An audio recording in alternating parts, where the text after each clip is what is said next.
Mean राशि वाले व्यक्तियों, कैसे हो आप? आपके लिए 16 से लेकर 22 मार्च तक का ये सप्ताह कैसा रहने वाला है भाई, इस वीडियो में विस्तार से मैं बताऊंगा। अगर मैं कहूं कि ये सप्ताह में 17 और 18 मार्च को संभल कर रहना होगा। सूर्य ग्रह पॉजिटिव हो गए हैं पिछले सप्ताह, उसके मिरेकल रिजल्ट आपको देखने को मिलेंगे। लेकिन अभी भी मंगल, राहु, बुध, ये तीन ग्रह आपके लिए इतने अच्छे नहीं हैं, इसलिए संभल कर रहना होगा। भाग्य का साथ नहीं है। धन के मामले में चिंता रह सकती है। ओम अम अंगारकाय नमः मंत्र का जप करें, हनुमान जी की पूजा उपासना करो तो निश्चित तौर पे आपको बड़े गजब के अच्छे फल मिलेंगे। तो विस्तार से जानते हैं किन क्षेत्रों में कैसे फल मिलेंगे, लेकिन सबसे पहले देखते हैं वो कौन से दिन हैं जिनमें आपको सबसे ज्यादा संभल कर और सावधान रहना होगा। सबसे पहले बताऊं, 16 मार्च को शाम को 6:14 से 18 मार्च को 11:36 तक आपका समय अच्छा नहीं है। कुंभ राशि में जब तक चंद्रमा रहेगा यह समय आपके लिए बेटर नहीं कहा जा सकता है। मतलब धनिष्ठा, सदभिषा, पूर्वा, भाद्रपद नक्षत्र तक समय ठीक नहीं है। आपके लिए जो टाइम अच्छा कहा जा सकता है वो उस इन तीन नक्षत्रों के बाद, मतलब कुंभ में चंद्रमा हटेगा तो उसके बाद में। तो सबसे पहले जानते हैं विभिन्न क्षेत्रों में फल कैसे हैं। सबसे पहले आपके स्वास्थ्य की बात करें, कॉन्फिडेंस की बात करें, रेजिस्टेंस की बात करें, तो गुरु अब मार्गी हो गया है। उसको अच्छा करने के लिए हेल्थ में कोई दिक्कत परेशानी आती है तो ओम ब्रिम बृहस्पतये नमः मंत्र का जप आपको जरूर जरूर करना चाहिए ताकि समय आपका बेटर रहे। आर्थिक मामले में दिक्कत है, ओम अमंगारकाय नमः मंत्र का जप करें। मंगल ही सबसे ज्यादा दिक्कत दे रहे हैं। हनुमान जी की पूजा उपासना करने से मिलेगी आपको विशेष राहत।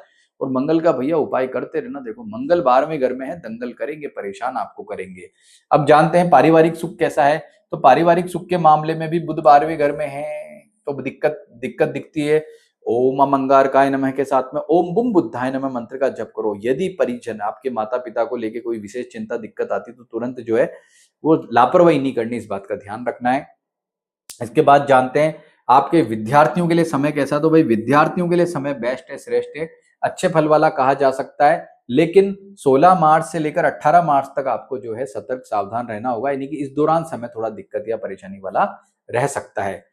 वैवाहिक सुख के मामले में जो है उठापटक दिखती है। वैसे ठीक है, जीवन साथी से अच्छी बॉन्डिंग है, सब कुछ अच्छा है।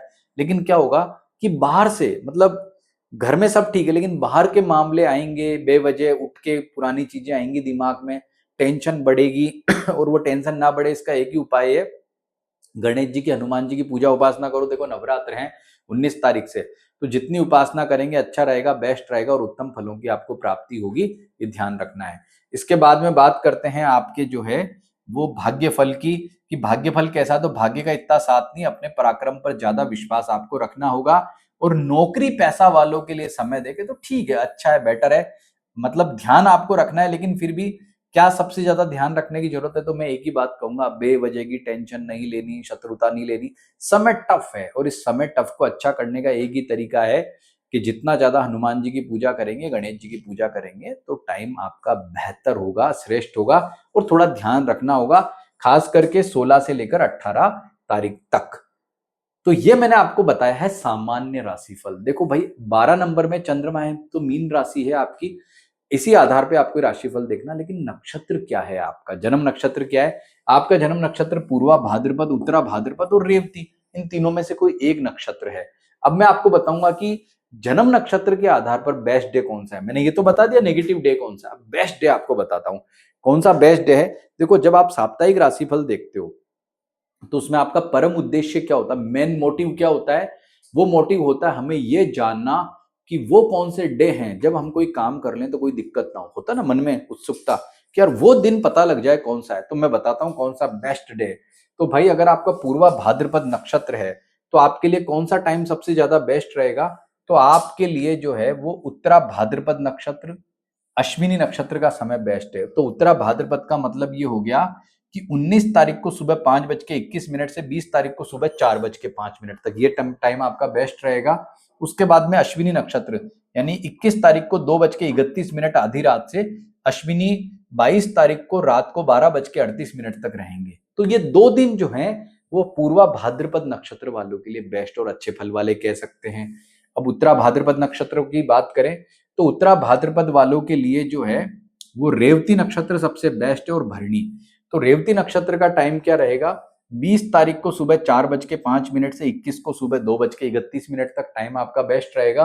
और भरणी, भरणी का मतलब संडे इंडियन टाइम से 22 तारीख को रात को 12:38 तक और 22 तारीख को रात में 10:43 तक, यानी संडे का पूरा दिन।